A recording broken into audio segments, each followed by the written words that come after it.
Okay, Robert. So just ask you a little bit about your background first. Yes.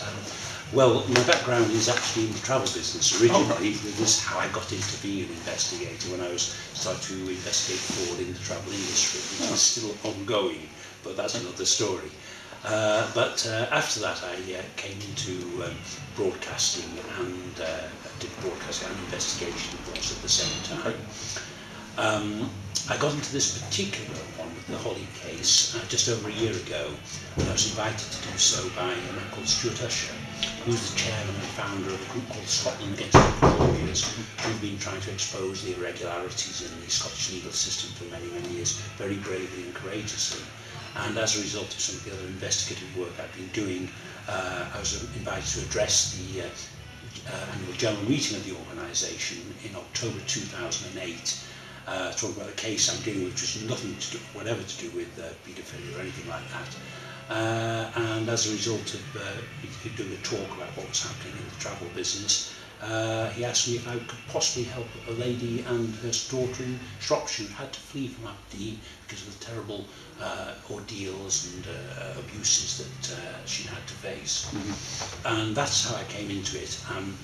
The gentleman concerned is, as it's called, Truthjuice. And he told I had my work cut out with the case that I was dealing with, and I said, Stuart, I'd like to be able to help, but you know, I don't have too much time.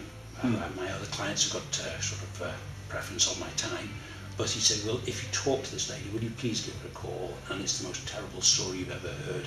If you can possibly do something to get this into the public domain, then you know it would be a really good thing to do if you can help in any way. I bet it was hard to say no, exactly. It was hard. The Stuart's and I respect very much. Right. Once I'd spoken to Anne, first time I rang her up, we spoke for about 2 hours. And I was impressed by her sincerity and her dignity, and most of all her courage. That she was really prepared to go through anything to make sure that to do everything to get justice, not only for her daughter, not only for the other victims, but she didn't want any other mothers or children to go through what she'd gone through if it was possible. So she's doing it really very unselfishly in many ways.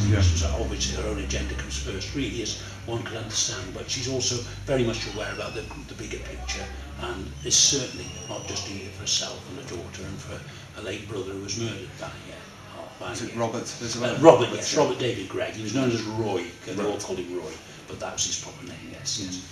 Can you give us a little bit of background on the case? Just a brief one, as I'm sure people watching have a bit of an idea. I wish I could be brief on this one. Unfortunately, brevity is not something that is consistent with this story. It's a very complex one.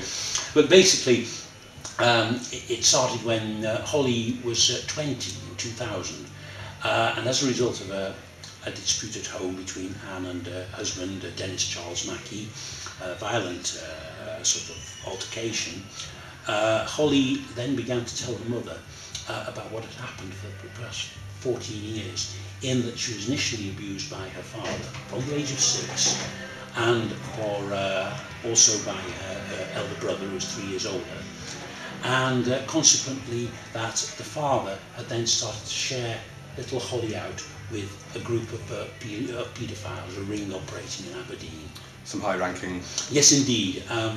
There's one is a sheriff, who's equivalent to a judge in England and Wales, a senior police officer, solicitor, social workers, fire officer, nurses. It's all nearly all in the professions. Public sector. Public sector, yes, absolutely. I understand you're on bail at the moment, and you're arrested, and does that restrict you in saying... It restricts me to a degree, but I haven't let it stop me talking, as you'll probably gather so far. Because one of the conditions of the bail is that I must do nothing to prevent the course of justice.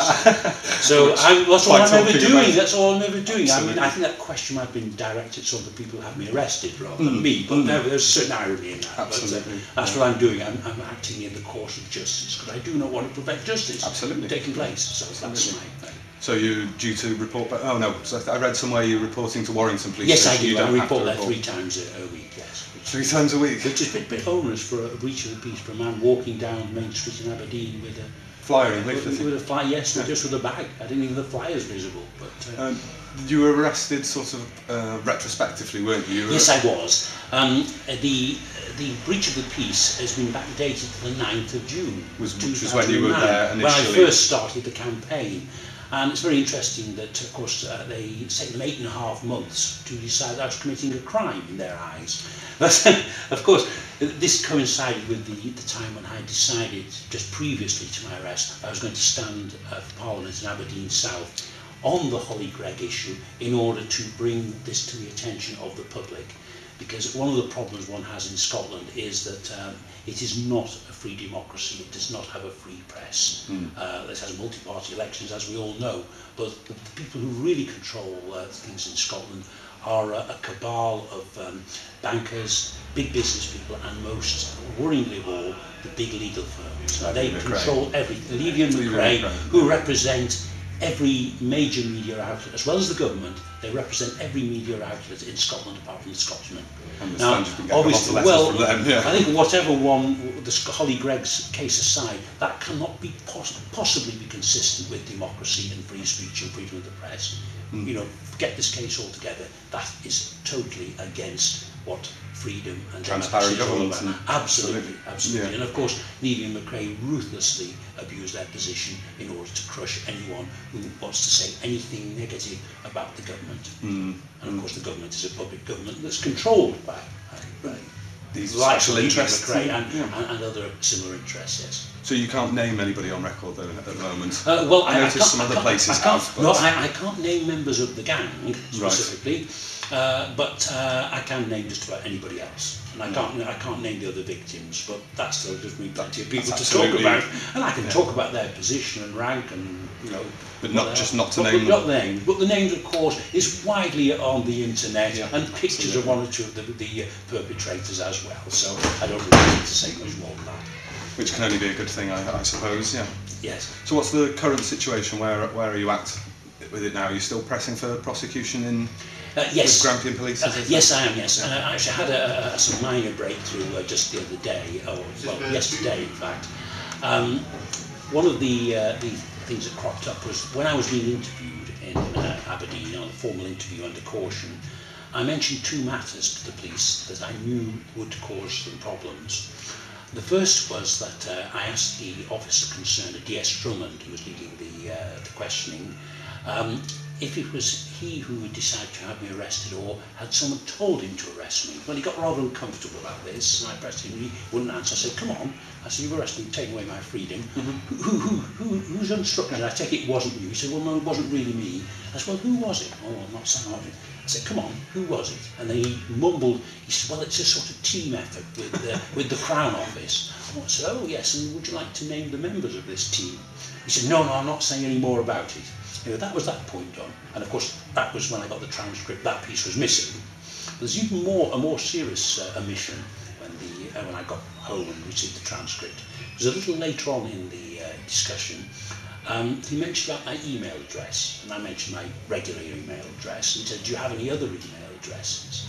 And I said, yes, I do. And with the other email address, interestingly enough, I used this other email address to contact a person who I believe was involved in the murder of Robert David Greig on the 17th of November 1997. And D.S. Drummond looked a bit perturbed about this, as would Knight, and he said to me, you've been in touch with him? I said, yes, I'll tell you who it is. And I gave the name of the person concerned. I told him exactly where he lived, and I told him exactly who he worked for and his position in that large oil organisation. I then expected him to say, what did you say to the person concerned? But he didn't. He dropped the subject completely. Do you think he knows already? Yes, I'm sure. Well, yes. Well, I named it to him. I named it to the officer. I told him exactly who the person was. Do you think they're aware that it was a murder then? And oh yes. I know they're aware because you've sort of furnished them with information. As it happens, the murder now has been actually confirmed in a public document from the Sheriff X's own solicitors, right. Simpson and Marwick. And they referred to the murder of Robert David Greig, not the alleged murder, not the murder, inverted commas, nothing like that, the murder of Robert David Greig. So that is an omission somewhere? That's an omission from the other side, that in fact he has been murdered and not a suicide.